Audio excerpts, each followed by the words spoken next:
DarkCat97, forgive me for what I'm doing. I just want to start by saying this, and only this. I've never been a fan of the supernatural, nor the unexplained. I never had an encounter with Bigfoot get abducted by aliens and have shown green fluids up my ass. No, I don't believe it's that dribble. But what I do believe is that there are some things in the media that are better off forgotten, lost episodes specifically. For those of you who are asking, what are lost episodes? Well, a lost episode style story is written as an anecdote. I don't know how the fuck you pronounce it, but okay.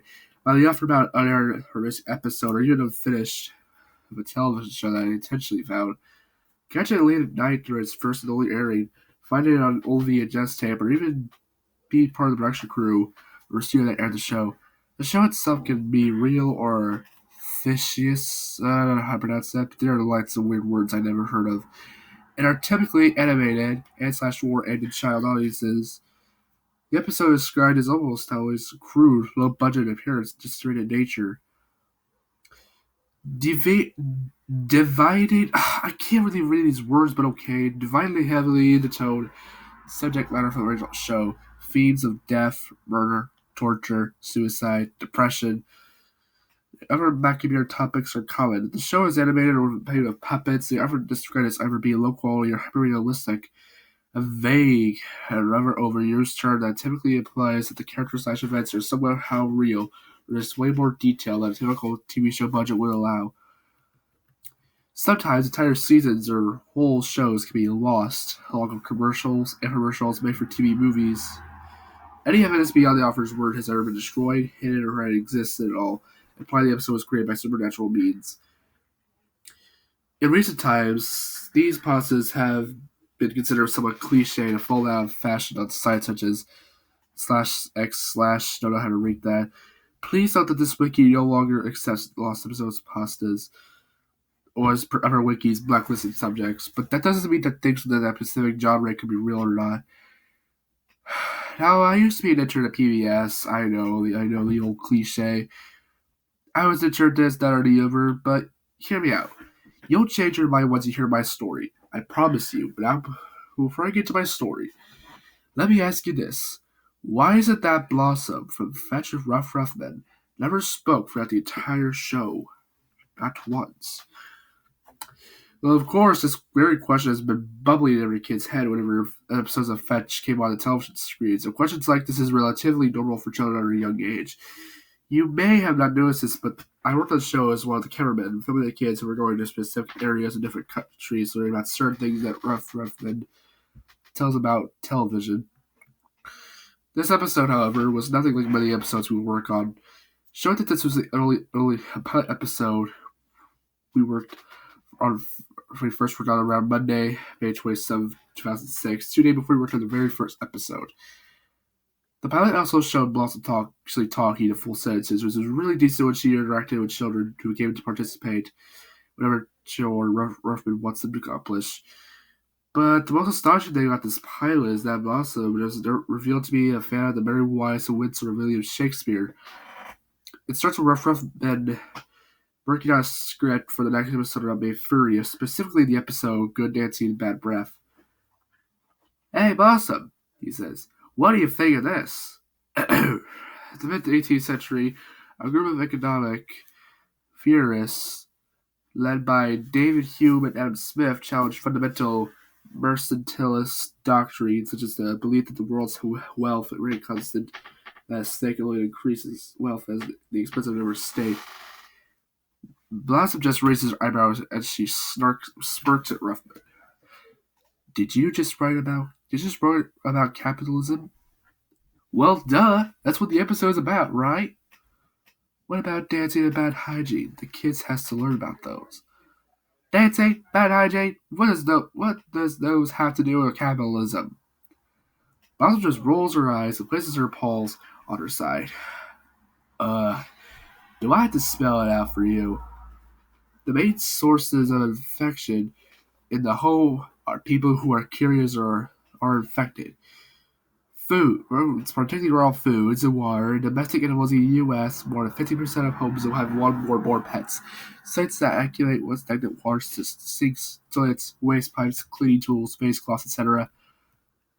Really support microbial growth and can become secondary reservoirs of infection. Those species are mostly those that threaten at-risk groups. Pathogens can potentially infect this infectious bacteria, viruses, etc., are constantly shed from these sources by mucous membranes, feces, vomit, skin scales, etc. Thus, when circumstances combine, people are exposed either directly or by food or water. Okay, I think you made your point, Ruffman insisted.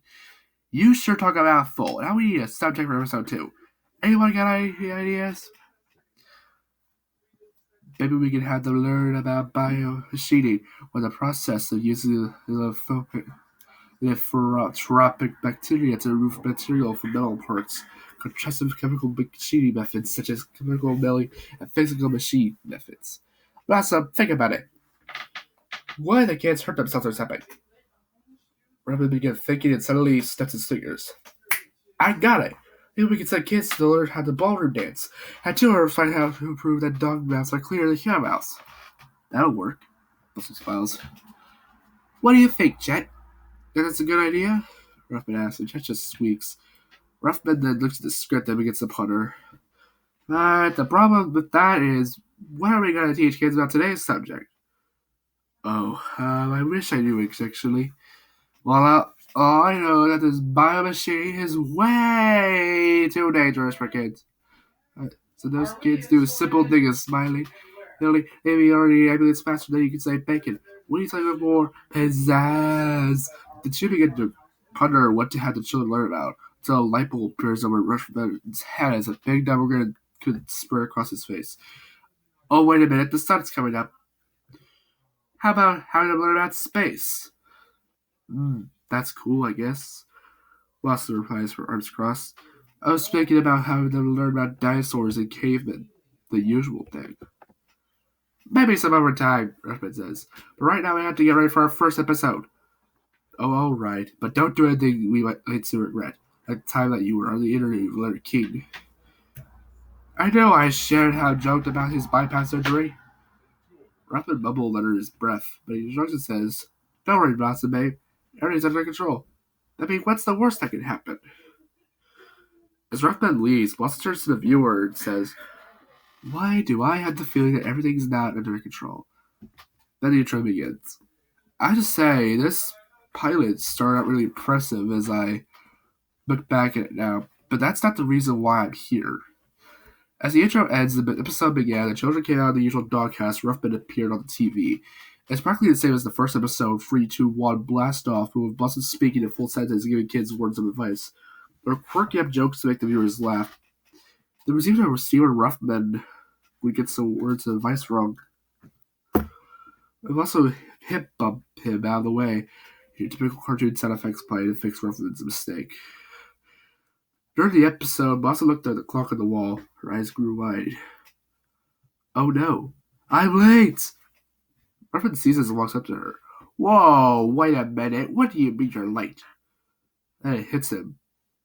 Oh yeah, you're a trip to the vet. Oh man, we were just like 17 minutes in, you're already late for the checkup? The episode would be the same without you at the picture. Ruffman, don't worry, it's only a checkup. I'll be back, I promise. She assured him with a worse smile. With that, Blossom kissed his cheek and left out the door. Ruffman's voice says in the episode consists of season contestants Julia, Anna, and Khalil. Well, kids, guess it's just you and me for now on.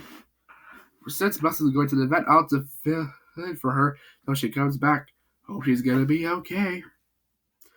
After the competition ends, the winner reveal and cuts to Ruffman patiently waiting for Blossom's return from the vet. Pacing back and forth as she strikes up a conversation with Chet. She's been at the vet for hours. Chet. I hope she's okay. I mean, I know dogs like cats are sport enemies and all. So what's so smart, quirky? There won't be any chance for me to keep my show afloat. No doubt that's the reason us dogs cats stick together. Now that I think of that, it's actually kind of funny, actually. To be continued.